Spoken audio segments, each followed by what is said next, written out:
പോലീസാകാൻ ആഗ്രഹിക്കുന്ന രണ്ട് ചെറുപ്പക്കാർ പോലീസ് ട്രെയിനിങ് ക്യാമ്പിൽ കണ്ടുമുട്ടുന്നതും അവർ തമ്മിലുള്ള സൗഹൃദം ഉടലെടുക്കുന്നതും പിന്നെ ഒരു ദിവസം അവർ പുറത്തോട്ട് പോകുന്ന സമയത്ത് ഒരു ക്രൈമിന് സാക്ഷിയാവുന്നതും ആ ക്രൈമിൽ ഉൾപ്പെട്ട ആളുകളെ പിടികൂടുന്നതിനും അതിൻ്റെ വിക്റ്റിമായവരെ രക്ഷിക്കുന്നതിനും വേണ്ടിയുള്ള അവരുടെ ഒരു സ്ട്രഗിൾസാണ് ഈ സിനിമയിലുടനീളം പറഞ്ഞിട്ടുള്ളത്. ത്രില്ലിംഗ് ആയിട്ടുള്ള ഒരു മൂവിയാണ്. ഫണ്ണുണ്ട്, എൻ്റർടൈൻമെൻ്റ് ഉണ്ട്, ഫ്രണ്ട്ഷിപ്പ് ഉണ്ട്. വളരെ തമാശയോടു കൂടിയാണ് പല കാര്യങ്ങളും അവതരിപ്പിച്ചിട്ടുള്ളത്. കൃത്യമായിട്ടൊരു കഥയും ഉണ്ട്.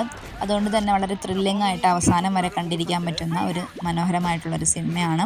ഇതിന് സൗഹൃദങ്ങൾ നിറഞ്ഞ കുറേ സംഭാഷണങ്ങളും കുറേ ഇൻസിഡൻസും ഉള്ളത് കൊണ്ട് തന്നെ നല്ല കോമഡി ആയിട്ടാണ് പല കാര്യങ്ങളും ഇതിൽ അവതരിപ്പിച്ചിട്ടുള്ളത്. സോ സിനിമാ പ്രേമികൾക്ക് തീർച്ചയായിട്ടും ഇഷ്ടപ്പെടുന്ന ഒരു സിനിമയായിരിക്കും. ഇതിനോടകം നിങ്ങളിത് കണ്ടിട്ടുണ്ടായിരിക്കും.